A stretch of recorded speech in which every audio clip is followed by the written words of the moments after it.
నారాయణపేట జిల్లాను బాల్య వివాహాల రహిత జిల్లాగా తీర్చిదిద్దుతామని కలెక్టర్ ప్రియాంక అన్నారు. ప్రతి ఒక్కరూ సంకల్పంతో ముందుకు రావాలని పిలుపునిచ్చారు. బాల్య వివాహాల నిర్మూలన, హక్కుల పరిరక్షణ, పోక్సో చట్టంపై అవగాహన కల్పించేందుకు ప్రత్యేక కార్యక్రమాన్ని నిర్వహించారు. బాల్య వివాహాలను అరికట్టడంలో అధికారులు, ప్రజాప్రతినిధులు, గ్రామస్థాయి వ్యవస్థలు సమన్వయంతో పనిచేయాలని కలెక్టర్ సూచించారు.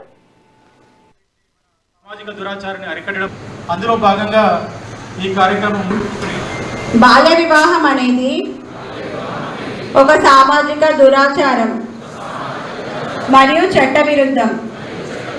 ఇది బాలల హక్కు. అందరికీ కూడా స్పెషల్ విన్నపం ఈ కార్యక్రమంలో, దీన్ని దయచేసి ప్రోత్సహించకండి.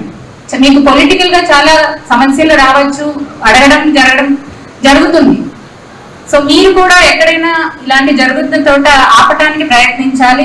అదే మీకు తెలియకుండా గ్రామాల్లో ఏది జరిగే పరిస్థితి ఉండదు కాబట్టి request all the sarpanches also to play major role. ఎవరైతే సర్పంచ్ నిజంగా ఇది చైల్డ్ మ్యారేజ్ వాళ్ళ గ్రామంలో జరగకుండా చూస్తారో, స్టేట్ లెవెల్లో మన గౌరవ మంత్రివర్యులు ఒక నినాదం తీసుకొచ్చారు, బాల్య వివాహం బతుకు ఆగం. సీతక్క గారు చెప్పారు, మీ అందరికీ తెలుసు కదా.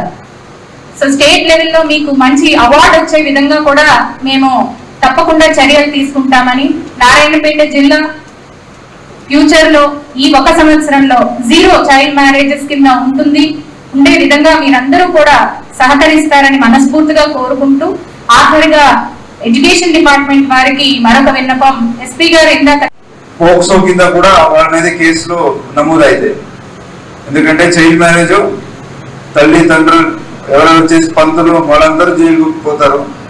అలాగే పోక్సో యాక్ట్ కింద ఎవరు పెళ్లి చేసుకుని ఉంటాడో అతను కూడా లోపల వెళ్తాడు.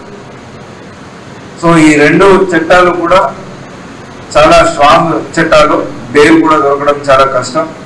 ఇలాంటి సందర్భంలో దాని గురించి కూడా ఒక అవగాహన మనం ఇవ్వాల్సి వస్తుంది. సో మన నారాయణపేట జిల్లా ఈ తెలంగాణలో నేషనల్ లెవెల్లో, తెలంగాణలో కూడా అబౌవ్ ది నేషనల్ లెవెలేజ్ ఉంది. నారాయణపేట చాలా హైలీ అఫెక్టెడ్ ఏరియా కాబట్టి మనం అందరూ దాన్ని ఒక టార్గెట్ మోడ్లో, మిషన్ మోడ్లో పని చేస్తే ఖచ్చితంగా 2 yearsలో చాలా మార్పు తీసుకురావచ్చు.